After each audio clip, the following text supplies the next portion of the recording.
Nagbabala ang otoridad laban sa pag-akyat ng mga residente sa landslide area sa La Libertad, Negros Oriental para makaiwas sa disgrasya.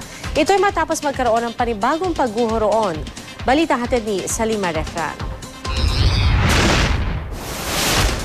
Sa videong ito, makikita ang aftershock na yumanig sa Himalalud, ang landslide area sa La Libertad ni Enig din. Sa Pangalawan Bridge, nagtakbuhan ng mga tao. Sa Barangay Sulungon, nanginig ang pala ng backhoe. Pero ang mga rescuer, tuloy lang sa trabaho. Ang mga residente naman, di naalintana ang pagyanig. Pero sa Himalalud, nagsilikas ang maraming residente. Saan niyo po dadalhin si nanay? Sa Tanhay City. Bakit po? Baka maputol na itong tulay. Punta na kami doon. Di ba malaming bahay doon? Opo. Sa Himalalod, wala na kami titirang doon. Lahat nasira. Pero ang tulay, nanganganib na rin gumuho. Itulak lang ito doon para mawala na ito at saka maglagay tayo ng temporary yung steel bridge para madaanan ng light vehicle.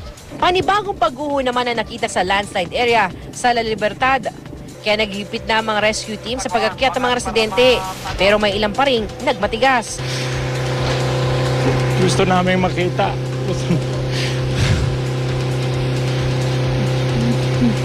Gusto namin makita si Mama. Mabigat na pag-ulan naman ang naging pasakit sa ibang residente, lalo na yung nasa ilalim lang ng mga tolda. Sa Tayasan, natakot ang mga residente sa balitang lumaki ang alon. Alauna, mayroong sumigaw na tumaas daw ang dagat. Baka mayroon naman lindol. Hirap-hirap kaming. Nakapaghatid na ng tulong sa Himalalud at La Libertad ang Kapuso Foundation.